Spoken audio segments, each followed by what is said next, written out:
दोस्तों, आप में से बहुत से लोग यह बात अच्छी तरह जानते होंगे कि भागवत गीता जी महाभारत ग्रंथ का संक्षिप्त यानी कि छोटा रूप है, जिसमें श्लोकों को आगे पीछे लिखा गया है, जानबूझकर लिखा गया है या अनजाने में लिखा गया है। लेकिन इससे नुकसान ये है कि किसी को यह समझ नहीं आती भागवत गीता श्री कृष्ण जी और अर्जुन जी के बीच में हुई या अर्जुन जी और उस दिव्य स्वरूप परमात्मा के बीच में हुई।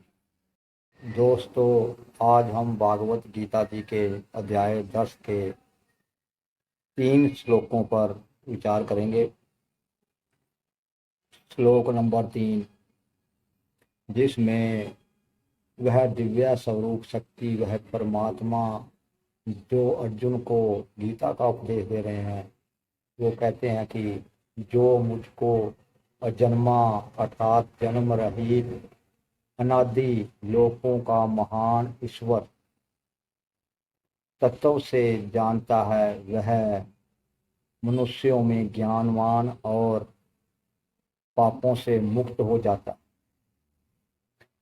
इसी अध्याय के श्लोक नंबर 14 में वह दिव्य शक्ति स्वरूप परमात्मा कहते हैं कि मेरे इस लीला में स्वरूप को, मेरे प्रकट होने वाले स्वरूप को न तो देवता लोग ही जानते हैं, न दानव ही जानते हैं। अब इस बात का पर विचार ये है कि अगर उस ईश्वर के प्रकट होने की लीला को ना तो दानव जानते हैं ना देवता ही जानते हैं, तो फिर कौन जानता है। मैं अपने पास से नहीं कह रहा, मैं गीता के श्लोकों से ही आपको बता रहा हूँ।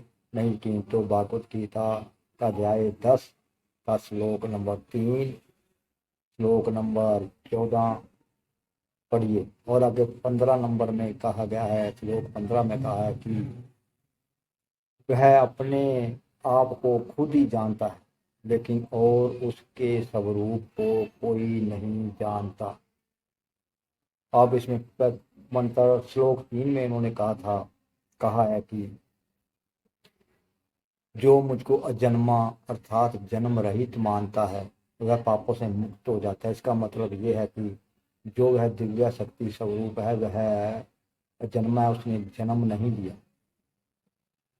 वह अनादि, अनादि का मतलब यह आदि यानी कि सृष्टि के आरंभ से भी पहले वह मौजूद था। इसका मतलब ये हुआ।